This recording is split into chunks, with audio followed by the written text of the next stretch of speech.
First time ನಾನು ಹೆಲಿಕಾಪ್ಟ್ರಲ್ಲಿ ತುಮಕೂರನ್ನ ಮೇಲಿಂದ ನೋಡಬೇಕು ಅಂದ್ಬಿಟ್ಟು ಫ್ರೆಂಡ್ಸ್ ಜೊತೆ ಹೊರಟೆ. ನನ್ನ ಎಕ್ಸ್ಪೀರಿಯನ್ಸ್ ಅಂತೂ ತುಂಬ ಚೆನ್ನಾಗಿತ್ತು.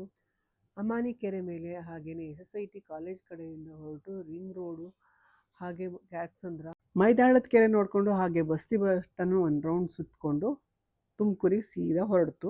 ಹೆಲಿಕಾಪ್ಟ್ರಲ್ಲಿ ಮೇಲಿಂದ ಪಕ್ಷಿ ಥರ ನೋಡ್ತಾ ಇರೋ ಎಕ್ಸ್ಪೀರಿಯನ್ಸ್ ಅಂತೂ ಸಖತ್ತಾಗಿತ್ತು. ನಾನು ಯಾವಾಗಲೂ ಹೋಗೋ ಮಂದಾರಗಿರಿ ಬೆಟ್ಟ ಅಂತೂ ನೋಡಿ ಮೇಲಿಂದ ತುಂಬಾ ಖುಷಿ ಆಯಿತು. ಮಹಾತ್ಮ ಗಾಂಧಿ ಸ್ಟೇಡಿಯಂ ಅಂತೂ ಮೇಲಿಂದ ತುಂಬ ಚೆನ್ನಾಗಿ ಕಾಣಿಸ್ತಿತ್ತು. ನನ್ನ ಎಕ್ಸ್ಪೀರಿಯನ್ಸ್ ಅಂತೂ ತುಂಬ ಚೆನ್ನಾಗಿತ್ತು. ಹಾಗಾಗಿ ಈ ವಿಡಿಯೋ ಮಾಡಿ ನಿಮ್ಮ ಜೊತೆ ಶೇರ್ ಮಾಡ್ಕೊತಾ ಇದ್ದೀನಿ. ಈ ವಿಡಿಯೋ ನಿಮಗೂ ಕೂಡ ಇಷ್ಟ ಆಗುತ್ತೆ ಅಂದ್ಕೊಂಡಿದ್ದೀನಿ. ಇಷ್ಟ ಆದರೆ ಲೈಕ್ ಮಾಡಿ, ಶೇರ್ ಮಾಡಿ, ಫಾಲೋ ಮಾಡಿ.